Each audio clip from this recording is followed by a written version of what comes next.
যাকে তাকে হাতের একটি ছোঁয়ায় বশীকরণ।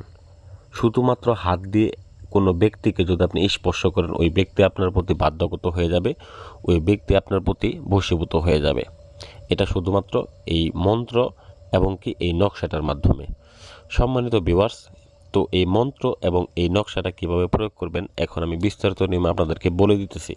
আপনারা মনোযোগ সহকারে ভিডিওটা শুনবেন, তবেই আপনি যে কোনো নারীকে, সে হোক আপনার ভাবি, সে হোক আপনার প্রেমিকা, বা সে হোক আপনার পছন্দের মানুষ, বা সে হোক আপনার প্রেমিক, যেই হোক না কেন, তাকে আপনার প্রতি বাধ্যগত করে নিতে পারবেন মাত্র কয়েক মিনিটেই। তো প্রথমত আমি বলে নেই, এই যে কাজটা সম্পর্কে আমি বলতেছি, এই কাজটার উপর আপনার পূর্ণাঙ্গরূপে একটা ঈমান আনতে হবে, একটা বিশ্বাস রাখতে হবে যে না, এই বিদ্যাটার মাধ্যমে আমার কাজটা হবে, তবেই আপনি এই কাজটাকে করতে পারেন। আর যদি এই বিদ্যাটার উপর আপনার কোনো আস্থা ভরসা যদি আপনি না রাখতে পারেন, তবে আপনি এই বিদ্যাটা দেখবেনও না, কাজও করবেন না। কথা বুঝতে পারছেন?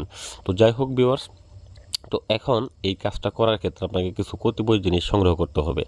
তো সেটার পূর্বে আমি বলি, এটা দিয়ে আপনি যে কোনো কাজ করতে পারবেন, তবে সেটার ক্ষেত্রে আমি মনে করি অবৈধভাবে কোনো অন্য কারোর স্ত্রীকে আপনি ক্ষতি করার জন্য করবেন না। কারণ দেখা গেছে একটা সংসার ভাঙা সমান একটা মসজিদ বাগান সমান।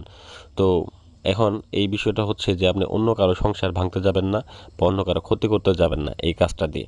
তো বিশেষ করে নিজের প্রয়োজনের ক্ষেত্রে দেখা গেছে নিজের সংসার ভেঙে যাইতেছে, নিজের আপনার স্বামী আপনাকে ভালোবাসে না, বা আপনার স্ত্রী আপনাকে ভালোবাসে না, আপনার কথা শুনেন না, আপনার অবাধ্য, সেক্ষেত্রে আপনি এই কাজটাকে করতে পারেন, এই মন্ত্রটাকে প্রয়োগ করতে পারেন অতি সহজেই। মাত্র কয়েক মিনিটে তাকে বশ করে রাখতে পারবেন। আপনার যা বলবেন তাই শুনবে, আপনার পা চাটবে। আমার ভিডিওটা যদি ভালো লাগে অবশ্যই লাইক করবেন এবং চ্যানেলটাকে সাবস্ক্রাইব করে দিতে ভুলে যাবেন না।